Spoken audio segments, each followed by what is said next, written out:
नमस्कार, मी सौ अमृता आणि अमृता कुकिंग वर्ल्डमध्ये आपले पुन्हा एकदा मनपूर्वक स्वागत आहे. आज आपण बघणार आहोत वाळवण्याचा एक पदार्थ, कद्दूचे सांडगे. चला तर रेसिपीला सुरुवात करू. या इथे मी 1.5 वाटी जाड पोहे घेतलेले आहेत, अर्धी वाटी उडदाची डाळ घेतलेली आहे आणि अर्धी वाटी स्वच्छ धुवून सुकवून घेतलेले तांदूळ आहेत. तर आपल्याला हे कढईमध्ये हलकेसे गरम करून घ्यायचे आहेत. फार खमंग पण भाजायचे नाही आहे आणि फार कच्चे पण भाजायचे नाही आहेत. तर इथे मी उडीद डाळ आणि तांदूळ आधी सुरुवातीला हलकेसे भाजून घेत आहे, जेणेकरून याचा कच्चेपणा जाईल. आता यामध्ये आपण जे जाड पोहे घेतलेले आहे 1.5 वाटी, तर ते घालत आहोत. तर हे सुद्धा आपल्याला मंद गॅसवरती छान पोहे मात्र खमंग भाजून घ्यायचे आहेत.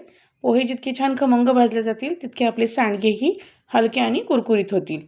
तर या ठिकाणी बघू शकता मी पोहे, तांदूळ आणि डाळ भाजून घेतलेली आहे आणि पूर्णपणे गार झाली की आपल्याला हे मिक्सरमध्ये पावडर करून घ्यायची आहे.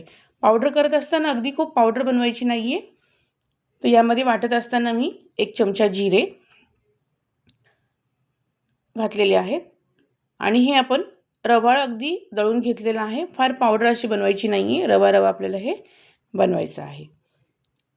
तर या इथे मिक्सरच्या पॉटमध्ये आता मी धन्याची 1 चमचाभर पावडर घालत आहे.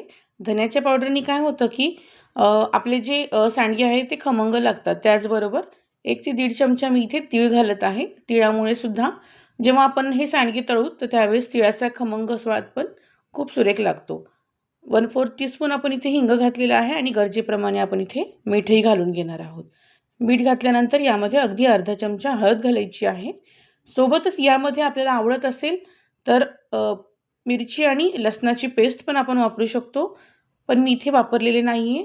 इथे मी फक्त तिखट वापरत आहे आणि तिखट पण अगदी थोडेसे वापरायचे आहे.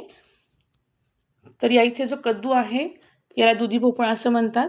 ह्याची साल काढून आपल्याला हा बारीक खिसणीने खिसून घ्यायचा आहे. असे सांडगे आपल्याला दशमीच्या उपासाला सुद्धा चालतात, कारण आपण या इथे पोहे आणि डाळ सगळं भाजून घेतलेली आहेत. यामध्ये पाण्याचा वापर पण आपण करणार नाही आहेत. तर आता इथे मी कढीपत्ता जो आहे तर तो अगदी बारीक चिरून घेत आहे. बारीक चिरल्यामुळे काय होतं की कढीपत्त्याचा स्वाद सगळीकडे एकसारखा लागतो.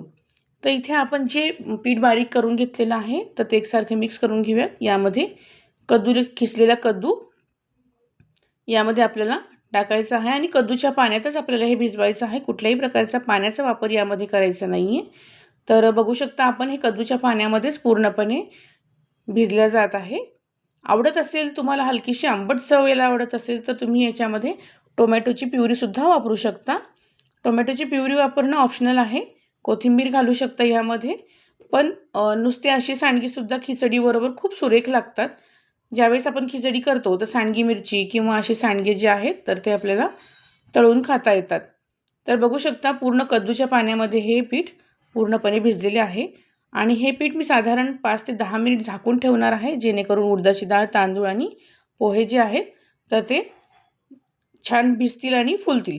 तर या इथे 10 ते 15 मिनिटानंतर आता आपल्याला जे सांडगे बनवायचे आहेत तर एक छोटासा गोळा घ्यायचा आहे आणि हाताला हलकेसे पाणी लावून आपल्याला हा गोळा थापून घ्यायचा आहे आणि असे थापलेले जे सांडगे आहेत तर आपल्याला ते परातीमध्ये टाकून किंवा कपड्यावरती हे कडकडीत उन्हात 2 ते 4 दिवस सुकवून घ्यायचे आहेत. मी वरून याला तीळ लावत आहे.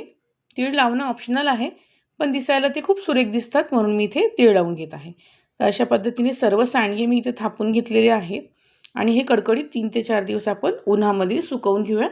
सुकल्यानंतर हवाबंद डब्यामध्ये वर्षभर आपल्याला हे साठवून ठेवायचे आहेत.